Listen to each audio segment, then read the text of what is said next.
MS-13, arguing that a judge denied him bonds because the evidence shows that he is a verified member of MS-13 and he did not present evidence to rebut those claims. But with that, Simon Sandoval-Maschenberg, a lawyer for Abrego Garcia, firmly denied the accusations, saying the only basis of his gang membership was a confidential informant, and adding, in court filings, the US government has never produced an iota of evidence to support this unfounded accusation. With the lawyer also telling The Atlantic that the allegations against Abrego Garcia stem from an incident in 2019 where he and 3 others were detained by police in a Maryland Home Depot parking lot. And during questioning there, one man told the officers that Abrego Garcia was a gang member, but then that man offered no proof, and police filings show that the officers didn't actually even believe him and refused to identify him as a gang member. With the attorney then adding that since Abrego Garcia was granted his withholding of removal in 2019, he has had no contact with any law enforcement agency and has complied with the requirements to check in annually with ICE. And when White House Press Secretary Caroline Leavitt was asked this afternoon what evidence Vance had for his claims that Abrego Garcia had been convicted, she just said that the government had, quote, a lot of evidence and that she herself saw it this morning. But notably, she also didn't provide any information about what the evidence was or why it hadn't been presented in the court. But also, regardless of the gang tie allegation, Sandoval-Maschenberg argues that this deportation is flatly illegal because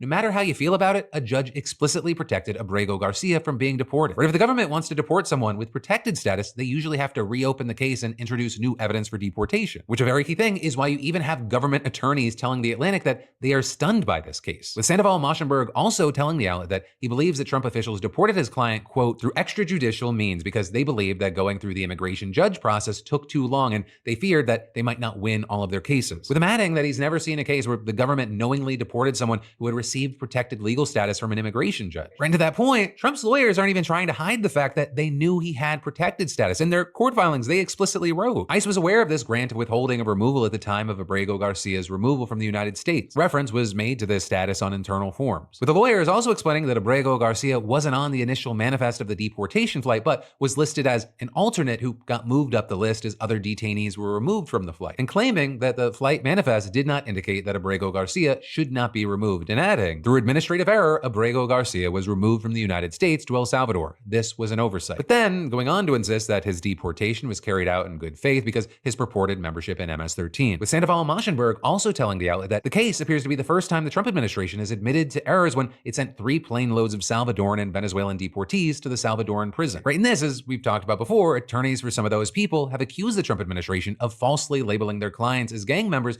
because of their tattoos that have nothing to do with gangs. But there, Trump officials have disputed those claims amid widespread concerns about violations of due process. Now, with that said, as far as what happens next with Abrego Garcia's case, lawyers representing him and his family have asked the court to order the Trump administration to ask for his return. And that, even if it means withholding payment to the Salvadoran government, which has claimed it's getting $6 million annually to jail U.S. deportees. But then, on the other side, you have the Trump administration asking the court to dismiss those requests on multiple grounds, arguing that Trump's primacy in foreign affairs outweighs the interests of Abrego Garcia and his family. And this, as I mentioned earlier, claiming that U.S. courts don't have the jurisdiction to order his release. But notably, Sandoval-Maschenberg has hit back against that last argument, telling The Atlantic, if that's true, the immigration laws are meaningless, all of them, because the government can deport whoever they want, wherever they want, whenever they want, and no court can do anything about it once it's done. And so for now, we're largely going to have to just wait to see how this plays out, though in the meantime, unsurprisingly, the whole situation has sparked a ton of backlash. And in fact, we're seeing Trump's broader deportation tactics being so controversial that you have some unlikely voices condemning them. With this, even including the likes of Joe Rogan, who of course famously endorsed Trump, or with Rogan talking about these efforts on his podcast this weekend with political commentator Konstantin Kisin. And while Rogan did praise Trump for lowering the number of illegal migrant crossings at the border, we also saw this. The thing is, like,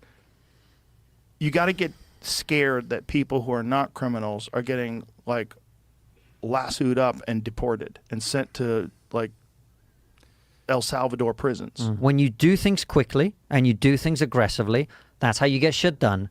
But that's also when mistakes get made. Right. And I think a human being being plucked out of nowhere and ending up in a country he's never been in a maximum security prison with gang members, seems like a bad thing to happen to me. It's horrific. It's horrific. But yeah, that is ultimately where we are right now with this one. We're going to have to keep our eyes on it. There's seemingly constant developments. But in the meantime, I got to ask you, what are your thoughts here? Because for those that are new here, yes, this is a news show, but I also want it to be a conversation. But then from that, next up, some quick but big news. The Trump Justice Department wants Luigi Mangione dead. Or with us seeing just this morning, Attorney General Pam Bondi directing federal prosecutors to seek the death penalty for Mangione. Right in this, as we all know the story, he's a accused of shooting and killing United Healthcare CEO Brian Thompson, with Bondi calling Thompson's killing a premeditated, cold-blooded assassination that shocked America, and notably citing President Trump's agenda to stop violent crime and make America safe again. Right in this, notably following the first day of his second term, where Trump signs an order directing the AG to pursue the death penalty for all crimes of severity, demanding its use. And that after Biden put a moratorium on it back in 2021. And while yes, this is big news, it's also been expected. But also the key thing here is it could take a minute before any part of this story actually plays out. Because in addition to the federal charges, he's also facing state charges in New York and Pennsylvania. And we've seen prosecutors on both sides saying they're okay with letting the New York case play out first. And notably there, New York doesn't have the death penalty, so he's facing up to life without parole. So a big update, an expected update, and we're going to be seeing more soon. And then I've got more news you need to know in just a moment. But first,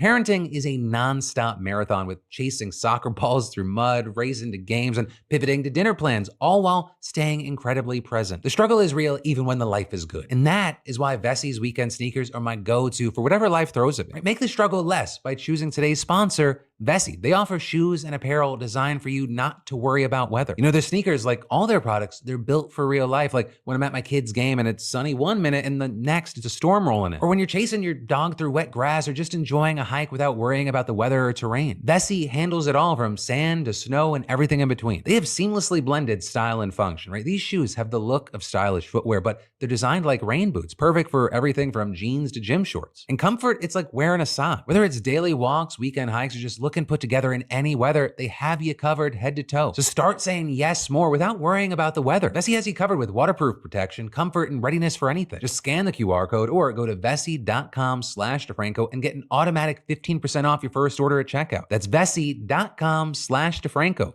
Get them now. But then next up from that, we got to talk about the political, social media, and business news of the TikTok ban deadline approaching again. Because even though January feels like a million years ago at this point, it was just over 70 days ago that TikTok went dark for around 12 hours, with Trump then signing an executive order to delay the ban by, 75 days. Which, to save you pulling out a calendar, that means that the extension is up on Saturday, April 5th. So yet again, the future of the app is up in the air because the law requires that the app's owners, ByteDance, divest from the company or get the boot in the United States. And right now, it's unclear who would actually take over. Though with that, Trump told reporters on Air Force One this week that he expects the deal to be made before Saturday. There's tremendous interest in TikTok. The decision is going to be my decision, as you know, through Congress. They've given me the power to make the decision. We have a great team of people essentially taking bids. I'd like to see TikTok remain alive. If no deal, will you extend the deadline? Oh, there'll be a deal with TikTok. I'm pretty sure. So nothing too specific from him, and in fact, that's been kind of what he's been saying for roughly the last month when asked about the matter. But we have a lot of interest in TikTok. We're dealing with 4 different groups. And a lot of people want it, and it's up to me. But, even though we haven't gotten a ton of concrete answers from him, there has been a ton of reporting over the past few months on the many names and groups putting their hat in the ring. As you might remember, both Microsoft and Oracle have been mentioned as interested, as has billionaire Frank McCourt. It's also been reported that Mr. Beast is part of a bid being led by entrepreneur Jesse Tinsley. And Trump, he's even floated the idea of a U.S. sovereign wealth fund buying TikTok. And then, over the weekend, the New York Times also reported that the private equity group Blackstone is considering taking a small stake in TikTok, with the Times there adding, Trump has been repeatedly approached by parties pitching him ideas, and his interest in different arrangements can be fleeting. Though also, according to the outlet, right now, one of the most likely deals is that the existing U.S. investors in ByteDance just roll their new stakes to a new independent global TikTok company. Additionally, we've seen other reports saying that Oracle is in fact the front runner, but there could be some legal issues there. For example, Politico reporting that one deal being discussed in the White House would involve Oracle running TikTok, but saving a role for ByteDance. And that, even though the law requires ByteDance to give up control of the company and algorithm, retaining at most a 20% financial stake in TikTok. And so even though some in Washington, they're trying to fight against any deal that includes carve-outs for ByteDance, Politico is reporting that there may be little anyone can actually do to prevent this deal, even if it does go against the law. But then with saying that, some might wonder what happens if there is no deal, right? If talks with whoever falls through and by Saturday, nothing's on the books. And well, even though Trump has insisted that it will not be necessary, he has previously said that he is willing to extend the deadline yet again. So it wouldn't be the craziest thing if we end up meeting up same place, same time again, like in July. Additionally, he's suggested that he has a few tricks up his sleeve, like cutting some tariffs on China to get a deal through. Also, something that's interesting with the situation is you might have noticed that people on the app seem a lot less nervous about the potential of a ban, which, is a standout thing because last time in the week leading up to the ban, everyone was in full-blown panic mode. But largely, this time around, at least so far, it's mostly business as usual on the app. With us even seeing CNBC doing a report talking to creators who say they're just less nervous about it, right? Some saying that they just don't feel like the app is actually going to get banned, and others noting that they've had the time to diversify their platforms and reach. And so for now, now we're just kind of having to wait to see how things play out into the weekend. But then next up today, y'all, we got to talk about how he may be done by the time that you're seeing this, but as of right